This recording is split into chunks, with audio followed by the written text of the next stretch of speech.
Hello everyone. तो JPSC prelims paper 1 के section H का इन्वायरमेंट वाला पोर्शन का सेशन 3 आज हम लोग देखने वाले हैं। इसमें हम लोग फॉरेस्ट, लैंड और मरीन प्रोटेक्शन के बारे में डिस्कस करेंगे। तो सबसे पहले फॉरेस्ट एंड लैंड प्रोटेक्शन से आज का सेशन स्टार्ट करते हैं। तो सबसे पहला जो टॉपिक मैंने लिया है वो है ग्लोबल फॉरेस्ट रिसोर्सेज असेसमेंट 2020। तो सबसे ज़्यादा संभावना है कि अगर इस क्वेश्चन को पूछा जाएगा तो ये पूछेगा कि ये कौन निकालता है। ठीक है, तो फूड एंड एग्रीकल्चरल ऑर्गेनाइजेशन यानी कि FAO के द्वारा इसको निकाला जाता है। अगर इस रिपोर्ट के अंदर जाकर के कुछ पूछना चाहे तो ये 4 इंपॉर्टेंट फैक्ट्स ध्यान रखेंगे। इस रिपोर्ट के अनुसार दुनिया में सबसे ज़्यादा फॉरेस्ट कवर कहाँ है? रसिया में है। ठीक है, उसके बाद ब्राज़ील में, फिर कनाडा, फिर USA, फिर चाइना में है। सबसे ज़्यादा annual rate of forest loss कहाँ हो रहा है? तो अफ्रीका में हो रहा है। सबसे ज़्यादा फॉरेस्ट का गेन कहाँ हुआ है पिछला दशक में? एशिया में हुआ है। ओके, और दुनिया में जितना भी तरह का फॉरेस्ट है उसमें सबसे ज़्यादा फॉरेस्ट ट्रॉपिकल फॉरेस्ट है। ओके, लगभग 45% जो है वो ट्रॉपिकल फॉरेस्ट है दुनिया में। उसके बाद बोरियल, फिर टेम्परेट, फिर सब ट्रॉपिकल। तो इस रिपोर्ट के अनुसार ये 4 इंपॉर्टेंट फैक्ट ध्यान रखिएगा। पूछा जा सकता है अगर डीप में जाकर पूछना चाहा तो। ठीक है, और ये जो tropical forest, boreal forest, vegetation वाला जो चैप्टर है आपका ज्योग्राफी में, उसको ज़रूर कर लीजिएगा अच्छे से। उससे अक्सर क्वेश्चन आता है। फॉरेस्ट से थोड़ा कम ग्रासलैंड्स वगैरह से अक्सर क्वेश्चन पूछा जाता है ना। जैसे थोड़ा सा मैं इंट्रोडक्शन आपको बता देता हूँ ग्रासलैंड्स का, मे बी आपके एग्ज़ाम में आ जाए, है ना। तो ग्रासलैंड्स देखिए 2 ही तरह का होता है। एक ट्रॉपिकल ग्रासलैंड होता है, एक होता है टेम्परेट ग्रासलैंड। ठीक है ना। तो जो ट्रॉपिकल ग्रासलैंड का रिप्रेजेंटेटिव ग्रासलैंड है वो है सवाना। ठीक है, सवाना जो कि अफ्रीका में पाया जाता है ना। और टेम्परेट ग्रासलैंड में स्टेपीज़ या स्टेप्स भी बोलते हैं इसको, जैसे प्रोनाउंस कर लीजिए। ठीक है, तो स्टेप्स जो है वो यूक्रेन, रसिया वाले रीजन में पाया जाता है। ठीक है, अब देखिए टेम्परेट ग्रासलैंड हो या ट्रॉपिकल ग्रासलैंड हो, अलग अलग जगहों पर पाया जाता है। तो अफ्रीका में उसको सवाना बोलते हैं और इसी नाम से इसको कॉमनली बोला जाता है ट्रॉपिकल ग्रासलैंड को, है ना। जैसे टूथपेस्ट में कोलगेट को बोलते हैं। कोई भी टूथपेस्ट लेने जाइए बोलिएगा कोलगेट दें, भले ही आप क्लोजअप लेकर आएंगे, लेकिन बोल देते हैं कि कोलगेट चाहिए, तो बस वो वैसा ही समझ लीजिए। ठीक है ना। तो ट्रॉपिकल ग्रासलैंड जो है वो सवाना के नाम से उसको जानते हैं। सिमिलरली टेम्परेट ग्रासलैंड स्टेपीज बोलते हैं उसको। ठीक है, अब देखिए अलग अलग जगहों पर इसका नाम अलग अलग होता है। जैसे अब ट्रॉपिकल ग्रासलैंड का बात करें या सवाना का बात करें, ठीक है, तो ये जो है आपको 2-3 इम्पॉर्टेंट प्लेस पे ये पाया जाता है जिसके बारे में आपको ध्यान रखना चाहिए, है ना। आपका आपका जो साउथ अमेरिका है वहाँ पर पाया जाता है ये। ठीक है, ये साउथ अमेरिका है। ठीक है, ये अफ्रीका है ना। तो देखिए इस साउथ अमेरिका वाला जो रीजन है यहाँ पर पाया जाता है ये, इसको ओरिनोको बेसिन बोलते हैं। ये कोलंबिया और वेनेजुएला के मतलब एरिया में कवर करता है ये। ठीक है ना। तो इस जगह पर इसको बोलते हैं लानोस। ठीक है, ये जो सवाना टाइप का ग्रासलैंड पाया जाता है साउथ अमेरिका में, वेनेजुएला, कोलंबिया वगैरह में, उसको लानोस बोलते हैं। ठीक है, जो ब्राज़ील हाईलैंड्स पे पाया जाता है, ठीक है, सेम चीज़ उसको बोलते हैं कंपोस। ठीक है, तो देखिए और जो अफ्रीकन सवाना होता है वो लगभग इस रीजन में पाया जाता है। ठीक है ना, इस रीजन में आप समझ लीजिए। ठीक है, तो यहाँ पर इसको सवाना बोलते हैं। ठीक है ना। तो सवाना, कंपोस और लानोस, ये 3 नाम याद रखिएगा ट्रॉपिकल ग्रासलैंड से संबंधित। ओके, ये आपको एग्जाम में पूछा जा सकता है। कंपोस ब्राज़ील में, लानोस वेनेजुएला में, कोलंबिया में, या ओरिनोको बेसिन बोलते हैं उसको, है ना। और सवाना जो है वो अफ्रीका में। तीनों का तीनों ट्रॉपिकल ग्रासलैंड है। सिमिलरली टेम्परेट वाला जो है, टेम्परेट ग्रासलैंड जो स्टेप्स का बात कर रहे हैं हम लोग, स्टेपीज़, ठीक है, तो ये यूक्रेन और रसिया में पाया जाता है, मैंने आपको बता दिया। अब सिमिलर टाइप ऑफ ग्रासलैंड जो है वो नॉर्थ अमेरिका में पाया जाता है। ठीक है, थोड़ा बहुत अंतर होता है बारिश वगैरह होने की वजह से, थोड़ा बहुत अंतर हो सकता है ह्यूमिडिटी और टेम्परेचर का, तो थोड़ा सा वैरायटी अलग होता है, बट इसी कैटेगरी का ग्रासलैंड होता है। ठीक है, तो स्टेपीज़ को नॉर्थ अमेरिका में क्या बोलते हैं? प्रेरीज। ठीक है, याद रखिएगा। USA, कनाडा वगैरह में इसको प्रेरीज बोलते हैं। ठीक है ना। उसी तरह वेल्ड्स बोलते हैं सदर्न अफ्रीका में। ठीक है, वेल्ड्स, वेल्ड भी बोल सकते हैं इसको सिंपली। ये बोलते हैं सदर्न अफ्रीका में। साउथ अफ्रीका नहीं बोल रहा हूँ, वहाँ भी पाया जाता है, लेकिन सदर्न अफ्रीका नहीं, अफ्रीकन कॉन्टिनेंट का जो सदर्न साइड है जो देश, वहाँ पर ये मिलता है। ठीक है, वेल्ड्स बोलते हैं स्टेप्स को वहाँ पर। उसी तरह ऑस्ट्रेलिया में डाउन्स बोलते हैं, है ना, डाउन्स बोलते हैं इसको ऑस्ट्रेलिया में। ठीक है, उसी तरह आपका जो साउथ अमेरिका हो गया, साउथ अमेरिका में इसी को पंपास बोलते हैं, ठीक है, पंपास बोलते हैं साउथ अमेरिका में, जैसे कि अर्जेंटीना, उरुग्वे वगैरह में इसको पंपास बोलते हैं। तो ये सब नाम याद रखेंगे, पंपास, प्रेरीज, है ना, वेल्ड्स, डाउन्स, स्टेप्स, ये सब पांचों, ये सब टेम्परेट ग्रासलैंड है, ठीक है, टेम्परेट रीजन का ग्रासलैंड है। तो ये सब मोस्ट इंपॉर्टेंट है, ठीक है, ज़्यादा चांस है अगर ग्रासलैंड्स के बारे में पूछेगा तो इससे पूछा जा सकता है, ध्यान रखिएगा। अच्छा, अब आते हैं आज के डिस्कशन पे, India state of forest report 2019। तो आई एम श्योर कि ये आप लोग पढ़ चुके होंगे अब तक कई बार। तो फॉरेस्ट सर्वे ऑफ इंडिया इसको निकालता है हर 2 साल पर। ओके, इसके अनुसार टोटल फॉरेस्ट कवर कितना है, वो है 21.67%।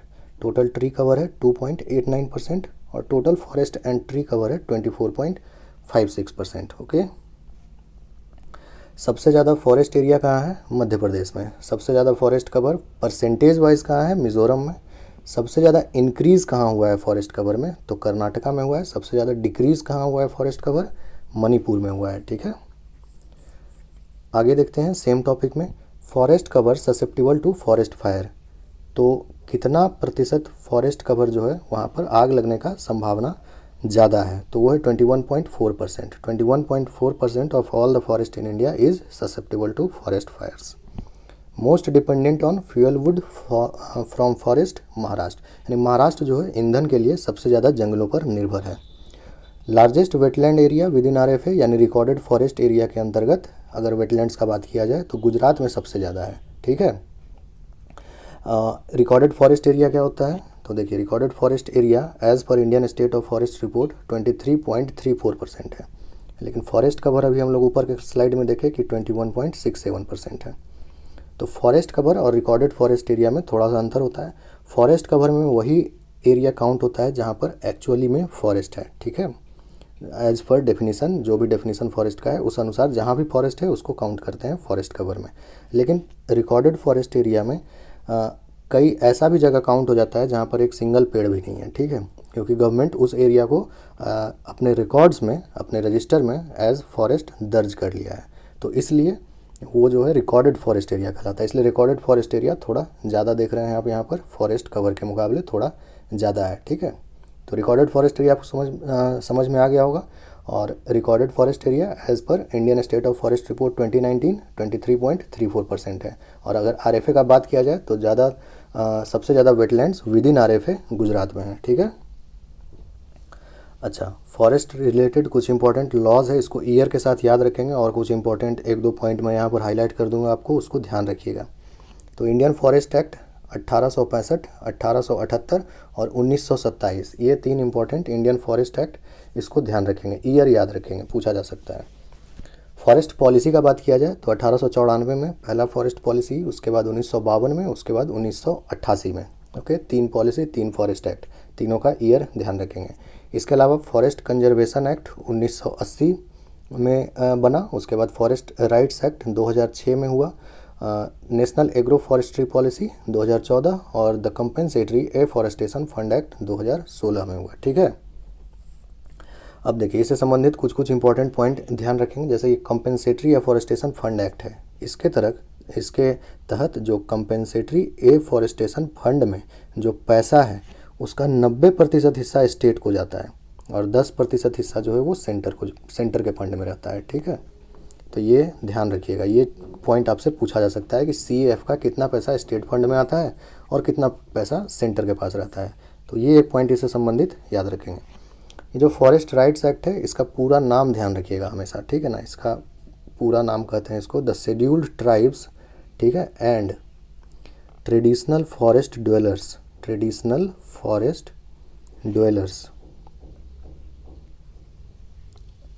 फिर ब्रैकेट में है रिकॉग्निशन ऑफ फॉरेस्ट राइट्स, ठीक है, फॉरेस्ट राइट्स एक्ट 2006, ये इसका पूरा नाम है। सिंपली इसको फॉरेस्ट राइट्स एक्ट 2006 बोल दिया जाता है, लेकिन कहते हैं इसको the scheduled tribes and traditional forest dwellers recognition of forest rights act 2006। कभी में भी पूछा जा सकता है ये सब चीज़। और नेशनल फॉरेस्ट पॉलिसी 1952 से संबंधित एक पॉइंट याद रखेंगे कि आप लोग जो कई जगह सुनते हैं या पढ़ते हैं कि देश का एक तिहाई हिस्सा यानी 33% हिस्सा जो है देश का वो अंडर फॉरेस्ट कवर होना चाहिए। ठीक है, तो ये बात पहली बार इसी में बोला गया था। नेशनल फॉरेस्ट पॉलिसी 1952 में ही इन्विज़न किया गया था, ऐसा परिकल्पना किया गया था कि देश का एक तिहाई हिस्सा जो है अंडर फॉरेस्ट कवर होना चाहिए। ठीक है, तो ये पॉइंट भी एक इम्पॉर्टेंट है, इसको ध्यान रखेंगे। कुछ क्वेश्चंस देखते हैं। When was national mission for a green India started? Green India mission कब शुरू किया गया था, जिसको शॉर्ट में ग्रीन इंडिया मिशन बोलते हैं? तो ये स्टार्ट हुआ है 2014 में। Okay. When was national afforestation and eco development board set up? तो ये सेटअप हुआ है 1992 में। नेक्स्ट क्वेश्चन देखते हैं। When was the green highways policy formulated? तो हरित राजमार्ग नीति 2015 में फॉर्मुलेट किया गया। Forest as a subject is placed in? Forest किस लिस्ट में आता है? फॉरेस्ट है कंकरेंट लिस्ट में। ठीक है, पहले फॉरेस्ट कहाँ था? स्टेट लिस्ट में था, लेकिन जो 42nd अमेंडमेंट एक्ट हुआ 1976 में, उस एक्ट के अमेंडमेंट एक्ट के तहत स्टेट लिस्ट से 5 आइटम को उठा करके कंकरेंट लिस्ट में भेज दिया गया। ठीक है, तो स्टेट लिस्ट में ओरिजिनली 66 आइटम था, लेकिन ये जब 5 आइटम इसमें से माइनस हो गया तो 61 आइटम्स बचा। तो स्टेट लिस्ट में 61 आइटम्स है, 5 आइटम कंकरेंट लिस्ट में भेज दिया गया था 42nd अमेंडमेंट एक्ट ऑफ 1976 से। तो पूछा जा सकता है आपसे कौन कौन सा आइटम भेजा गया था? तो फॉरेस्ट था, ठीक है, एडुकेशन था, उसके बाद protection of wild animals and birds था, उसके अलावा था वेट्स एंड मेजर्स। ठीक है, वेट्स एंड मेजर्स। उसके अलावा था एडमिनिस्ट्रेशन ऑफ जस्टिस। ठीक है, तो ये 5 item administration of justice, weights and measures, wild animals and birds का प्रोटेक्शन, एडुकेशन और फॉरेस्ट, ये 5 आइटम को स्टेट लिस्ट से कंकरेंट लिस्ट में भेज दिया गया था। ठीक है, पॉलिटी में पूछा जा सकता है, ध्यान रखेंगे। अच्छा, अब एक कन्वेंशन देखते हैं फॉरेस्ट एंड लैंड से रिलेटेड, वो है United Nations convention to combat desertification. तो 1994 में ये अडॉप्ट हुआ था और इन्फोर्स हुआ 1996 में। ठीक है, ये पूछा जा सकता है आपसे कि United Nations convention to combat desertification 2018 से 30 स्ट्रेटजिक फ्रेमवर्क जो है वो किस चीज़ से संबंधित है? ठीक है, ये संबंधित है to achieve land degradation neutrality. Most important इस फ्रेमवर्क का यही पार्ट है। ठीक है, लैंड डिग्रेडेशन न्यूट्रलिटी क्या होता है? यानी कि जो फॉरेस्ट एंड लैंड का जो स्थिति है एट प्रेजेंट, वो या तो इम्प्रूव हो या जैसा का तैसा बना रहे। ठीक है ना, मतलब डिग्रेडेशन नहीं होना चाहिए, डिग्रेडेशन का न्यूट्रलिटी अचीव कर लेना है, तो वही है लैंड डिग्रेडेशन न्यूट्रलिटी। ओके, तो land degradation neutrality I hope clear हो गया होगा। अच्छा, ये जो UNCCD है, इसका 2019 वाला मीटिंग जो इसका पार्टीज़ है उसका मीटिंग हुआ था नई दिल्ली में। नई दिल्ली में नहीं, ग्रेटर नोएडा में। ठीक है, दिल्ली डिक्लेरेशन साइन हुआ था वहाँ पर, तो ग्रेटर नोएडा में हुआ था, इसलिए ये इंपॉर्टेंट है, पूछा जा सकता है। पहली बार इंडिया में हुआ था। इंडिया जो है प्रेसिडेंसी हासिल कर लिया उस मीटिंग के बाद 2019 से 21 के पीरियड के लिए, और सेम मौके पर दिल्ली डिक्लेरेशन साइन किया गया जिसका कि मकसद था लैंड डिग्रेडेशन न्यूट्रलिटी अचीव करना 2030 तक। ओके, तो दिल्ली डिक्लेरेशन किससे संबंधित है? UNCCD से। ओके, और इसका मकसद क्या है? LDN अचीव करना 2030 तक। अच्छा, बॉर्न चैलेंज के बारे में देखते हैं। तो बॉर्न चैलेंज क्या है ये पूछा जा सकता है आपसे। तो बॉर्न चैलेंज जो है ना एक ग्लोबल गोल है। ठीक है ना, इसमें क्या टारगेट किया जा रहा है कि डिग्रेडेड एंड डिफॉरेस्टेड लैंडस्केप जो है, ठीक है ना, वैसा ज़मीन जो डिग्रेडेड है, डिफॉरेस्टेड है, यानी जहाँ पेड़ पौधा नहीं है, बंजर है, वैसा ज़मीन को हरा भरा करना इसका मकसद है बॉर्न चैलेंज का। तो इसमें टारगेट है कि 2020 तक 150 मिलियन हेक्टेयर ज़मीन को सुधार करना है और 2030 तक 350 मिलियन हेक्टेयर सुधार करना है। तो बॉर्न चैलेंज का टारगेट पूछेगा तो 150 350 याद रखेंगे, और बॉर्न चैलेंज का एम पूछेगा तो ध्यान रखिएगा डिग्रेडेड एंड डिफॉरेस्टेड लैंडस्केप जो है उसको हरा भरा करना जो है इसका टारगेट है। ठीक है, इंडिया भी 2015 में बॉर्न चैलेंज ज्वाइन कर लिया, बोला अब हम भी बॉर्न चैलेंज में आ गए हैं और हम 21 मिलियन हेक्टेयर ज़मीन में सुधार करेंगे। ठीक है ना, डिग्रेडेड एंड डिफॉरेस्टेड लैंड में सुधार करेंगे, लेकिन इसको फिर बढ़ा करके 26 MHA कर दिया गया। तो अगर ये क्वेश्चन पूछा जाता है कि बॉर्न चैलेंज के तहत इंडिया का टारगेट क्या है, तो 26 मिलियन हेक्टेयर ज़मीन को सुधार करना। ठीक है,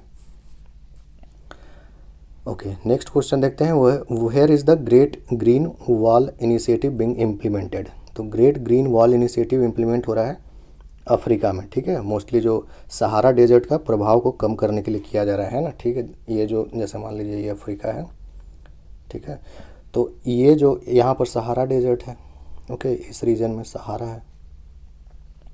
तो यहाँ पर वाले जो देश हैं, ये जो पैच दिख रहा है आपको, ये सब देश में मोस्टली ये इनिशिएटिव इम्प्लीमेंट किया जा रहा है, ठीक है। यहाँ पर हरा भरा माहौल क्रिएट किया जा रहा है, पेड़ पौधा लगाया जा रहा है ना। यहाँ पर कौन से देश हैं, यहाँ पर देश हैं जैसे कि माली है, नाइजर है, ओके, सूडान है, नाइजीरिया है। तो ये सब देश जो है इस एरिया में अपने पास ग्रीन कवर लगा रहा है, ताकि जो सहारा डेजर्ट है वो इस तरफ ना आ सके, ठीक है, उसका प्रभाव ना आ सके, इसलिए।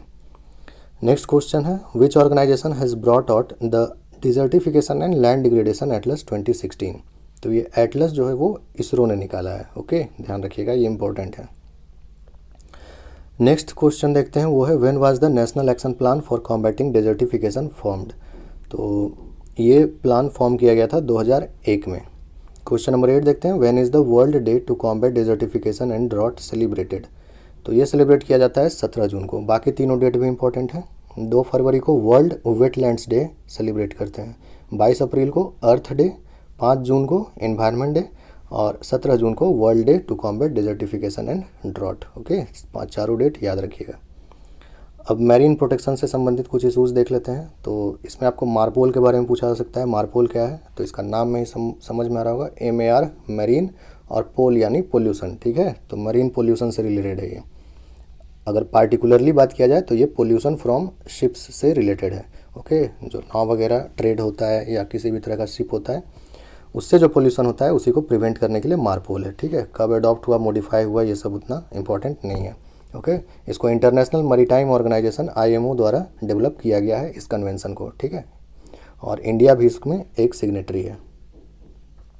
UN क्लॉज 1982 में अडॉप्ट हुआ, इन्फोर्स हुआ 1994 में, United Nations convention on the law of the sea. इसमें भी इंडिया एक साझेदार है, okay. Minamata convention very very important है ना, बहुत इंपॉर्टेंट है, ये पूछा जा सकता है आपको, क्योंकि देखिए ये 2017 में इन्फोर्स हुआ है, इंडिया इसको 2018 में अपनाया है, तो मे भी पूछा जाए इसके बारे में, ठीक है। तो मिनामाटा कन्वेंशन जो है वो मरकरी से रिलेटेड है, मरकरी पोल्यूशन। मरकरी जो वाटर बॉडीज़ में चला जाता है वो बहुत ज़्यादा टॉक्सिक होता है ना, तो उसी से बचाव के लिए ये मिनामाटा कन्वेंशन साइन किया गया था, ओके। मरकरी जिसको हिंदी में पारा बोलते हैं, है ना, तो ध्यान रखिएगा मिनामाटा कन्वेंशन। अब आया एक और इम्पॉर्टेंट कन्वेंशन, वो है रामसर कन्वेंशन। तो ये 2 फरवरी 1971 को साइन हुआ था, इन्फोर्स हुआ 1975 को, ठीक है। तो ये 2 फरवरी को यहाँ पर साइन हुआ था, इसलिए उस दिन वर्ल्ड वेटलैंड्स डे मनाते हैं, ओके। इंडिया में ये कब इन्फोर्स हुआ, 1982 में। भारत में एट प्रेजेंट 42 रमसार साइट है, या फिर वेटलैंड्स ऑफ इंटरनेशनल इंपॉर्टेंस है। एक ही बात है, रमसार साइट बोलिए या फिर वेटलैंड्स ऑफ इंटरनेशनल इंपॉर्टेंस बोलिए, ओके। पहला रमसार साइट कौन सा था इंडिया का, चिलिका लेक और Keoladeo national park. Keoladeo national park जो कि राजस्थान में है, चिलिका लेक जो कि उड़ीसा में है, ठीक है। दोनों सेम डे डेजिग्नेट किया गया था एज रामसर साइट, तो इसीलिए दोनों पहला रामसर साइट है इंडिया का। लार्जेस्ट वेटलैंड कौन सा है, सुंदरबंस, और स्मॉलेस्ट वेटलैंड है रेणुका। सुंदरबंस वेस्ट बंगाल और रेणुका कहाँ है, हिमाचल प्रदेश में, ठीक है। तो इन 42 रमसार साइट में बात कर रहा है कि लार्जेस्ट और स्मॉलेस्ट का। वैसे बहुत सारा वेटलैंड है देश में, ठीक है, लेकिन वेटलैंड ऑफ इंटरनेशनल इंपॉर्टेंस या रामसर साइट जिसको बोलते हैं वो 42 है। अच्छा, अब मॉन्ट्रेक्स रिकॉर्ड क्या होता है, तो मॉन्ट्रेक्स रिकॉर्ड में अभी जो हम लोग रामसर साइट्स देखे या वेटलैंड्स ऑफ इंटरनेशनल इंपॉर्टेंस, उसी में से कुछ वेटलैंड्स का जो है स्थिति थोड़ा सही नहीं है, ठीक है। वहाँ पर कुछ ऐसा बदलाव हो रहा है जो कि नुकसानदेह हो सकता है। वो बदलाव टेक्नोलॉजी की वजह से हो सकता है, पोल्यूशन की वजह से हो सकता है, या कोई भी इंटरफेरेंस की वजह से हो सकता है। तो वैसा वेटलैंड्स को इस रिकॉर्ड में, इस रजिस्टर में डाल दिया जाता है, ताकि वहाँ पर एक्स्ट्रा प्रोटेक्शन लिया जा सके, है ना। तो उसी को मॉन्ट्रेक्स रिकॉर्ड बोलते हैं। और इंडिया की तरफ से 2 ठो वेटलैंड जो है वो इस लिस्ट में है ना। एक केवलादेव नेशनल पार्क राजस्थान और लोकटक लेक जो कि मणिपुर में है, ओके। रामसर साइट्स 42 है, अगर आप ध्यान रख पाएँ तो ठीक होगा, नहीं तो कम से कम 2019 में 10 नया रामसर साइट ऐड हुआ और 2020 में 5 नया रामसर साइट ऐड हुआ। एटलीस्ट ये 15 जो है याद रखिएगा। मैच द फॉलोइंग वगैरह में पूछा जा सकता है कौन सा किस स्टेट में है। तो देखिए सबसे ज़्यादा रामसर साइट जो है वो उत्तर प्रदेश में है ना, 8। 2018 तक मात्र एक था अपर गंगा रिवर, लेकिन देख रहे हैं आप 6 ऐड हुआ है 2019 में और एक 2020 में, यानी 8 हो गया अब टोटल। तो नाम याद रखिएगा, Nawabganj bird sanctuary, Parvati Agra bird sanctuary, Samaspur bird sanctuary, Sandi bird sanctuary, Sarsai Nawar झील, Saman bird sanctuary, upper Ganga river और सुर सरोवर, ये 8 उत्तर प्रदेश में रामसर साइट्स हैं। पंजाब का बात करें तो पंजाब में 6 है, Harike lake, Kanjli, Ropar, Keshopur Miani community reserve, Beas conservation reserve और नंगल वाइल्ड लाइफ सेंचुरी, है ना। तो इतना याद रखिएगा, ये तीनों देखिए 2019 का है, केशोपुर मयानी, ब्यास कंजर्वेशन और नंगल वाइल्ड लाइफ सेंचुरी। तो 6 2019 में यहाँ है, 3 2019 में पंजाब में है, तो 9 तो यहीं पर हो गया आपको, ये जो 10 याद रखना है आपको 2019 वाला। ओके, हिमाचल प्रदेश में 3 है, चंदरताल वेटलैंड, पोंग डैम लेक और रेणुका वेटलैंड, ठीक है ना, ये स्मॉलेस्ट जो वेटलैंड देखे। जम्मू कश्मीर में 3 है, होकेरा, वुलर लेक और सुरिनसर मंसार लेक। लद्दाख में 2 है, सोमोरिरी और सोकर वेटलैंड कम्प्लेक्स, ये सबसे लेटेस्ट है, अभी सबसे नया यही है रामसर साइट। ओके, इसके बारे में करंट अफेयर्स में भी डिस्कस किए थे हम लोग। Point Calimere wild life sanctuary Tamil Nadu में है, महाराष्ट्र में 2 है, पिछला 2 साल में दोनों आया है। नांदूर मध्यमेश्वर बर्ड सेंचुरी 2019 में और लोनर लेक 2020 में। आंध्र प्रदेश में 1 है, कोलेरू लेक, ओडिशा में 2 है, भितरकनिका और चिलिका, वेस्ट बंगाल में ईस्ट कैलकटा वेटलैंड और सुंदरबंस मैनग्रोव, ठीक है। केरला में 3 है, अष्टामुदी, वेम्बनाद खोल और सष्टमकोटा। मध्य प्रदेश में 1 भोज वेटलैंड है, गुजरात में नाल सरोवर बर्ड सेंचुरी, राजस्थान में सांभर लेक और केवलादेव नेशनल पार्क, ये मॉन्ट्रेक्स रिकॉर्ड वाला। असम में दीपौर बील, मणिपुर में लोकटक, अगेन ये मॉन्ट्रेक्स रिकॉर्ड वाला। त्रिपुरा में रुद्रसागर लेक, उत्तराखंड में असम कंजर्वेशन रिजर्व, ये 2020 का है, इसको ध्यान रखिएगा, है ना। तो देख रहे हैं आप नॉर्थ ईस्ट में जितना भी राज्य है उसमें से बस असम दिखा एक और त्रिपुरा दिखा, जहाँ पर कि एक एक रामसर साइट है। तो ये सब कुछ फैक्ट्स ध्यान रखिएगा, तो एलिमिनेट करने में सुविधा होगा एग्जाम में। बिहार में 1 है, कपरताल वेटलैंड, जो 2020 में डेजिग्नेट किया गया है। 1-2 क्वेश्चन देखते हैं। कीथम लेक, ये जो एक रामसर साइट है, ये किस स्टेट में है? तो जो जिनको नहीं पता है वो सोच रहे होंगे ऊपर 42 में तो कीथम लेक नहीं दिखा कहीं पर। तो कीथम लेक जो है वो है उत्तर प्रदेश में, है ना। ऊपर जो हम लोग सुर सरोवर देखे उसी को कीथम लेक बोलते हैं। सुर सरोवर जो वेटलैंड देखे वही कीथम लेक है, ठीक है। नेक्स्ट क्वेश्चन भी इसी तरह का है कि कंवर लेक एक रामसर साइट है और वो किस स्टेट में है? तो वो है बिहार में, ठीक है। जो सबसे लास्ट में हम लोग देखे कबरताल, ठीक है, उसी को कंवर लेक भी कहते हैं, ठीक है। अच्छा, ये कुछ प्रोग्राम्स है, अगेन याद रखिएगा ये सब मैच द फॉलोइंग टाइप का क्वेश्चन के लिए।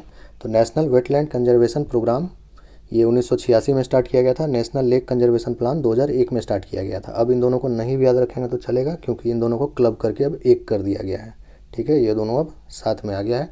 और नया प्रोग्राम जो है उसका नाम है national plan for conservation of aquatic ecosystem, जो कि 2013 में बनाया गया ये प्रोग्राम, ठीक है। तो ये वाला ध्यान रखिएगा। Wetlands conservation and management rules 2017 में बनाया गया, ये पूछा जा सकता है, रिसेंट है। अब मैनग्रोव्स के बारे में देखते हैं। तो मैनग्रोव्स क्या है? तो मैनग्रोव्स एक तरह का फॉरेस्ट है ना। मैनग्रोव्स मतलब एक पेड़ है, इसको कह सकते हैं, पौधा है, और मैनग्रोव का फॉरेस्ट होता है। तो मैनग्रोव्स जो है वो ISFR 2019 के अनुसार 4975 स्क्वायर किलोमीटर में फैला हुआ है देश में, ठीक है। और पूरे देश के टोटल जोग्राफिकल एरिया का 0.15% मैनग्रोव फॉरेस्ट है, ओके। दुनिया का लार्जेस्ट मैनग्रोव फॉरेस्ट सुंदरबंस है। अगर मैनग्रोव कवर का बात किया जाए स्टेट वाइज तो सबसे ज़्यादा वेस्ट बंगाल में है, उसके बाद गुजरात में है, फिर अंडमान एंड निकोबार में है और अंत में आंध्र प्रदेश में है, ठीक है। तो ये 4 याद रखेंगे, ये सब पूछा जा सकता है। India state of forest report 2019 के अनुसार गुजरात में सबसे ज़्यादा इंक्रीज़ हुआ है मैनग्रोव कवर में, ठीक है। तो गुजरात, ये पॉइंट ध्यान रखिएगा। इनफैक्ट इसमें सारा पॉइंट इंपॉर्टेंट है, ओके। ये फर्स्ट वाला को छोड़कर ये सब कुछ भी आपसे पूछा जा सकता है। 1-2 क्वेश्चन देख लेते हैं मैनग्रोव के ऊपर। तो mangrove for the future is an initiative by, ये इनिशिएटिव किसका है? ये है IUCN और UNDP का, यानी international union for conservation of nature और यूनाइटेड नेशंस डेवलपमेंट प्रोग्राम का, ओके। क्वेश्चन नंबर 12 देखते हैं। By how much % does the global mangrove alliance aim to increase the global area of mangrove habitat? तो एक global mangrove alliance एक organisation है, एक alliance है, वो एम किया है कि जितना भी अभी एट प्रेजेंट मैनग्रोव है उसका 20% जो है और बढ़ाएंगे हम लोग, ठीक है। तो ग्लोबल मैनग्रोव अलायंस का टारगेट है to increase the mangrove forest area by 20%, okay. Last topic आज का देखते हैं, वो है कोरल रीफ से रिलेटेड। तो कोरल रीफ्स को जो है अक्सर rain forest of the oceans कहा जाता है, यानी महासागरों का वर्षावन। ये इंपॉर्टेंट पॉइंट है, इसको ध्यान रखेंगे। कोरल रीफ से संबंधित कुछ इनिशिएटिव है। International coral reef initiative 1994, coral triangle initiative 2006 में इसको साइन किया गया by Indonesia, Philippines, Malaysia, Papua New Guinea, the Solomons island और तिमोर लेस्ते। ठीक है। 50 रीफ्स इनिशिएटिव एक है जो 2017 में लॉन्च हुआ बाली में, और international year of the reef 2018 को डिजिग्नेट किया गया था। ठीक है। तो ये लास्ट पॉइंट जो है ना, international year of the reef, इसको ध्यान रखिएगा। पूछा जा सकता है किस साल को international year of the reef के रूप में डिजिग्नेट किया गया था। बाकी ये सब तीनों इनिशिएटिव जो है मुझे नहीं लगता उतना इंपॉर्टेंट है। ठीक है। कुछ करंट अफेयर्स जैसा करंट में रहता भी नहीं है ये सब। ओके, तो ठीक है, ध्यान रखेंगे। ईयर वगैरह कब चालू हुआ वो सब उतना इंपॉर्टेंट नहीं है। और कोरल रीफ्स से संबंधित दूसरा क्वेश्चन भी आपको इन जनरल भी पूछा जा सकता है, ज्योग्राफी में पूछा जा सकता है, और इन्वायरमेंट का इन जनरल भी पूछा जा सकता है। ठीक है। तो ध्यान रखिएगा, कोरल्स क्या है? कोरल एक ऑर्गेनिज्म है। ओके, एक ऑर्गेनिज्म है। इस ऑर्गेनिज्म के अंदर एक एल्गी रहता है। ठीक है। इस एल्गी को बोलते हैं ज़ूज़ैंथेले, है ना। इसी की वजह से कोरल जो है इतना खूबसूरत दिखता है। ठीक है, कलरफुल, रंग बिरंगा दिखता है ज़ूज़ैंथेले एल्गी की वजह से। ऐसे जो अगर कोरल सिर्फ सिंपल दिखिएगा तो वो कलरफुल नहीं होता है। ठीक है। तो ज़ूज़ैंथेले जो है एल्गी है, तो ये खाना बनाता है सूरज से रोशनी, सूरज की रोशनी से, फोटोसिंथेसिस से, है ना। तो इस तरह से ये एल्गी कोरल को खाना देता है। ठीक है। तो इस तरह से कोरल जो है ज़ूज़ैंथेले पे न्यूट्रिशन के लिए डिपेंडेंट रहता है। और ज़ूज़ैंथेले को क्या मिलता है? ज़ूज़ैंथेले को मिलता है प्रोटेक्शन, क्योंकि ये कोरल के अंदर रहता है। ठीक है। तो ये एक दो पॉइंट ध्यान रखेंगे। उसके बाद कोरल रीफ क्या होता है? तो देखिए, वाटर के अंदर जो हिल होता है, ठीक है, हिल जैसा समझ लीजिए कि ज़मीन पर जो आप हिल देखते हैं वैसा जो होता है, लेकिन पानी के अंदर, उसको रीफ बोलते हैं। ठीक है ना। तो कोरल्स जो है ये रीफ बना लेते हैं। कैसे बनाते हैं? क्योंकि कोरल्स जो ऑर्गेनिज्म है उससे एक मटेरियल निकलता है, कैल्शियम कार्बोनेट। पूछा जा सकता है आपसे कौन सा मटेरियल कोरल सिक्रीट करता है, तो वो है कैल्शियम कार्बोनेट। ओके, तो ये कैल्शियम कार्बोनेट कोरल सिक्रीट किया, फिर उसके ऊपर कोरल आया, फिर वो सिक्रीट किया, फिर वो सिक्रीट किया। इस तरह से करते करते जो है ये पूरा लेयर बनता जाता है इस कैल्शियम कार्बोनेट मटेरियल का। ये हार्ड लेयर बन जाता है। ठीक है ना। इसी के ऊपर कोरल थ्राइव करता जाता है। ओके, तो इसी को बोलते हैं रीफ, है ना, कोरल रीफ। ठीक है, पानी के अंदर होता है ये, और ये बहुत इंपॉर्टेंट एक इकोसिस्टम है ना। इस पर एक क्वेश्चन देख लेते हैं। Where is the world's largest coral reef? The Great Barrier Reef situated. तो ग्रेट बैरियर रीफ कहाँ है, ये पूछा जा रहा है। तो ये है प्रशांत महासागर, यानी कि पैसिफिक ओशन में, है ना। जो ऑस्ट्रेलिया, अगर कंट्री का नाम दिया हुआ रहेगा तो ऑस्ट्रेलिया बोलेंगे। ठीक है ना। जैसे ऑस्ट्रेलिया आपका है ना, यहाँ पर इस तरह से आपका ऑस्ट्रेलिया है। तो ऑस्ट्रेलिया का जो ये वाला हिस्सा है, यहाँ पर है आपको द ग्रेट बैरियर रीफ। ठीक है, बहुत बड़ा कोरल रीफ है ये। ओके, तो ये वाला ध्यान रखेंगे। अगर पूछता है आपसे कि एग्जैक्टली नाम पूछता है कि ये किस ओशन या सी में है, तो इसको बोलते हैं कोरल सी। ठीक है, लेकिन कोरल सी क्या है? एक मार्जिनल सी है, ये पैसिफिक ओशन का ही हिस्सा है। ओके, ध्यान रखिएगा। इधर पैसिफिक ओशन है ऑस्ट्रेलिया के, इस तरफ इंडियन ओशन है ना। ठीक है, तो इस तरह से आपका कोरल रीफ्स के बारे में ये सब इंपॉर्टेंट इन्फॉर्मेशन ध्यान रखेंगे। ओके देन, आज का सेशन एंड करते हैं यहीं पर। अगला वीडियो, जो लास्ट वीडियो होगा इन्वायरमेंट पे, उसमें हम लोग pollution, climate change, global warming वगैरह का इशू देख लेंगे। दुनिया भर में इन सब चीज़ों से निपटने के लिए क्या कुछ किया जा रहा है, including our own country. Okay then, मिलते हैं अगले वीडियो में। तब तक पढ़ाई करते रहिए, अपना ख्याल रखिए। Thank you.